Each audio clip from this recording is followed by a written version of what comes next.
Hello everyone. आज हम पढ़ेंगे मानव और पर्यावरण के जो संबंधों पर आधारित विचारधारा है उसमें नवनिश्चयवाद नियो डिटर्मिनिज्म जो विचारधारा है उसके बारे में आज हम पढ़ेंगे। इसमें इसको आधुनिक नियतिवाद भी कहा गया है, वैज्ञानिक नियतिवाद भी बोला गया है, रुको और जाओ नियतिवाद भी कहा गया है, क्रियात्मक संभववाद भी इसको बोला गया है।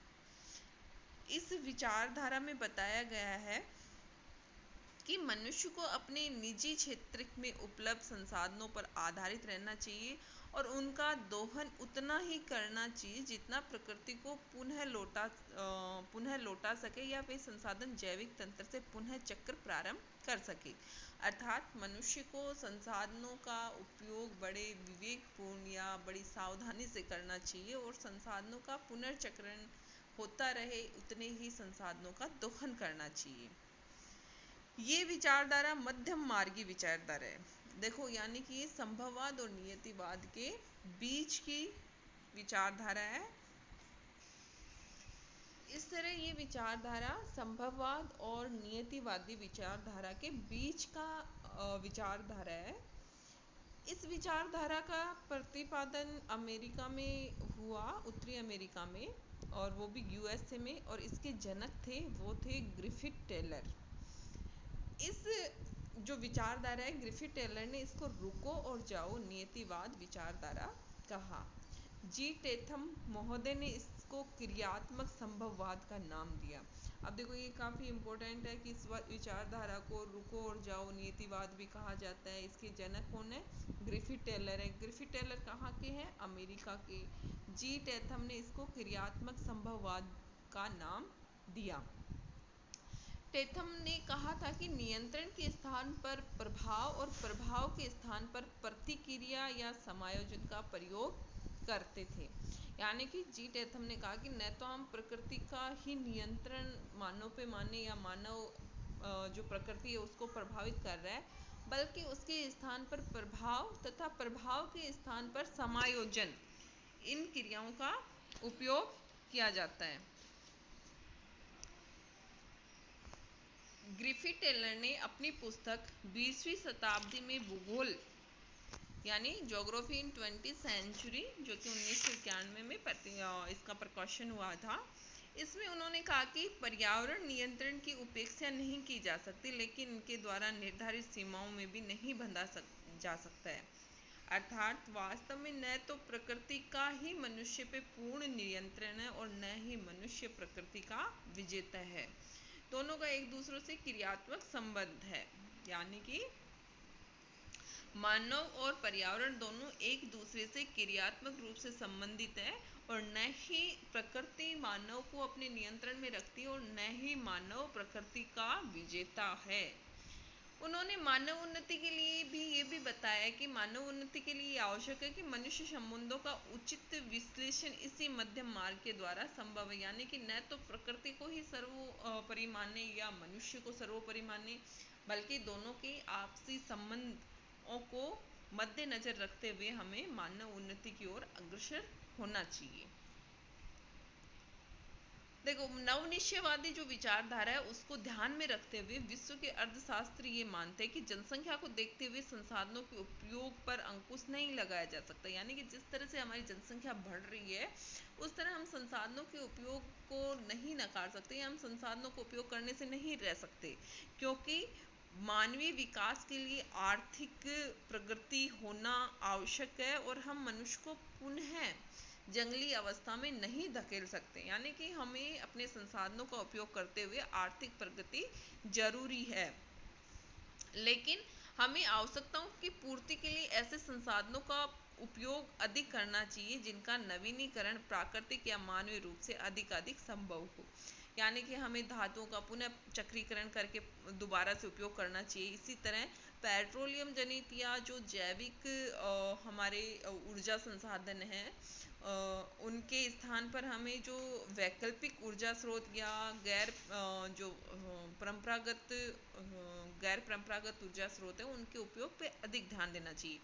जैसे सौर ऊर्जा है, सौर ऊर्जा से न केवल खाना बनाने के यंत्र नहीं बनाने चाहिए बल्कि उससे मोटर कार व अन्य स्वचालित वाहनों को चलाने में उनका उपयोग उनमें चलाने में किया जाना चाहिए। अभी देखो हाल ही में एक हमारे रेलगाड़ी भी चलाई गई है जो कि सौर ऊर्जा से संचालित है। तो इस तरह से हमें संसाधनों के वैकल्पिक उपयोग को ढूंढना चाहिए जिनका प्राकृतिक या मानवीय रूप से अधिकाधिक संभव हो, नवीनीकरण यानी कि उनका दोबारा से उपयोग अधिकाधिक संभव हो। इसी तरह से भोजन आवश्यकताओं के लिए भी अन्य संचित भोजन सामग्री बनाई जा सकती है जिससे प्राकृतिक संसाधनों का उपयोग कम हो तथा मनुष्य एवं पर्यावरण में मैत्री संबंध बने रहे। यानी कि मनुष्य को अपनी प्रकृति का उपयोग इस तरह से करना चाहिए कि न तो प्रकृति का नुकसान हो न मानव की प्रगति या विकास रुके, यानी कि दोनों को आपसी सहयोग या सामंजस्य से कार्य करना चाहिए। अब देखो भूगोलवेत्ता में अन्य पर्यावरण शास्त्रियों की यह मान्यता है कि यह विश्व एक अंतरिक्ष यान की भांति है जिसकी अर्थव्यवस्था भी अंतरिक्ष यान की सीमित सामग्री की तरह है। उसी सीमित भोजन के आधार पर अंतरिक्ष यान को चलाना पड़ता है। अब देखो अगर आपने कभी अंतरिक्ष यान देखा हो तो उसमें जो लेके जाते हैं सामान वही रहता है और उसी के आधार पर उनको पूरा वो करना पड़ता है। तो हमारी पृथ्वी पे भी हमें पता है कि संसाधन सीमित है और उनका नवीनीकरण होने में भी टाइम लगता है।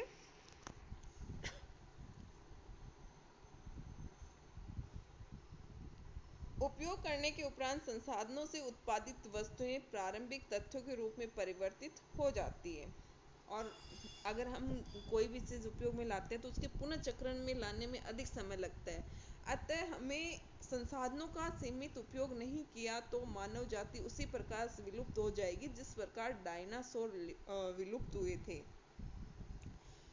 इसी तथ्य को मद्देनजर रखते हुए पर्यावरण की पोषणीयता सस्टेनेबिलिटी को स्वस्थ बनाए रखें, यानी कि हमारे पर्यावरण को भी हमें ध्यान में रखते हुए सतत विकास जिसमें हम पर्यावरण को आने वाली पीढ़ियों के लिए भी सुरक्षित रखें और वर्तमान हमारी प्रगति को भी चालू रख सके, आर्थिक प्रगति भी हमारी होती रहे और हम भविष्य के लिए भावी पीढ़ियों के लिए संसाधनों को भी सुरक्षित रख सकें। स्लाडर महोदय ने अपनी पुस्तक the foundation of geography in 20th century में लिखा है कि विज्ञान का आदर्श दबाव न होकर समन्वय होना चाहिए और मानव भूगोल का नारा प्रकृति की विजय या अधीनता न होकर उसके साथ सहयोग होना चाहिए। देखो बहुत इंपॉर्टेंट बात है कि मानव भूगोल का नारा ये नहीं है कि मानव जो प्रकृति है उसने मानव पे को नियंत्रित कर रखा है, मानव ने उसकी अधीनता स्वीकार कर रखी है या मानव ने प्रकृति पर विजय प्राप्त कर ली, बल्कि इसका नारा ये होना चाहिए कि इनके सहयोग का नारा होना चाहिए कि मानव और पर्यावरण दोनों सहयोग से कार्य करेंगे। यही मानव भूगोल का परम उद्देश्य है कि उनके पारस्परिक संबंध है या पारस्परिक क्रियाकलाप है उनका अध्ययन करना। इसी प्रकार टेलर मोदी ने लिखा है कि मानव किसी देश के विकास की गति को तीव्र मंद या अवरुद्ध करने में सक्षम है, लेकिन यदि वह विवेकशील है तो उसके प्राकृतिक वातावरण के निर्देशों से दूर रहकर ऐसा नहीं करना चाहिए। वह किसी भी शहर के यातायात नियंत्रक के समान है जो गति को परिवर्तित तो कर सकता है किंतु प्रगति की दिशा को नहीं। अब देखो यही वाक्यांश रुको और जाओ नियतिवाद लेखक के भौगोलिक आदर्श को व्यक्त करता है। यानी कि टेलर ने कहा है कि जो हमारी प्रकृति है या मानव है वो क्या है कि जो हमारी प्रकृति है वो और मानव है उसको रुको और जाओ नियतिवाद की तरह कार्य करना चाहिए। यानी कि हमारी प्रकृति एक ट्रैफिक पुलिस की तरह है जिसमें मानव हम अगर हम ट्रैफिक का एक चौराहे पे आके रुकते हैं तो वहाँ बहुत सारे रास्ते फटते हैं और वहाँ पर पुलिस खड़े होती है और वो हमें ये निर्देश देती है कि आप रुको थोड़ा और रुक के थोड़ा रुको वहाँ पर और रुक के अपना सही मार्ग को चुनो, तो ये रुको और जाओ आगे बढ़ो। तो इसी तरह से ये प्रकृति क्या करती है कि हमें ट्रैफिक पुलिस की तरह वहाँ रोकती है चौराहे पे और कहती है कि रुको फिर थोड़ा सोचो और अपने विवेक से सही रास्ते का चुनाव करते हुए आगे बढ़ो, और इसी को रुको और जाओ नियतिवादी कहा गया है। तो ये था नव निश्चयवाद, जिसमें संभववाद और नियतिवाद के बीच का रास्ता या मध्य मार्गीय या नियतिवाद और संभववाद की मध्यस्थता वाली विचारधारा है। इसमें वास्तव में न तो प्रकृति का ही पूर्ण नियंत्रण है और न ही मनुष्य प्रकृति का विजेता है। दोनों एक दूसरे के क्रियात्मक रूप से संबंधित हैं और प्रकृति ट्रैफिक पुलिस की तरह कार्य करती है। इस विचारधारा को रुको और जाओ नियतिवादी भी कहा जा सकता है, इसको आधुनिक नियतिवाद भी कहा जाता है, इसको वैज्ञानिक नियतिवाद भी कहा जाता है। इसके जनक अमेरिकन भूगोलवेत्ता ग्रिफिथ टेलर हैं और इसमें नियंत्रण के स्थान पर प्रभाव और प्रभाव के स्थान पर प्रतिक्रिया या समायोजन का उपयोग किया गया है। देखो, प्राचीन जो नियतिवादी है वो अनुकूलन पर जोर देते हैं, जबकि नव नियतिवादी समायोजन पर बल देते हैं। यानी कि हमने जो निश्चयवाद या नियतिवादी पढ़ा था उसमें कहा गया था कि मानव को पर्यावरणीय दशाओं में या पर्यावरणीय शक्तियों के अधीन अपने आप को अनुकूलन करना पड़ता है, लेकिन नव निश्चयवादी जो विचारधारा है उसमें समायोजन पर बल दिया जाता है।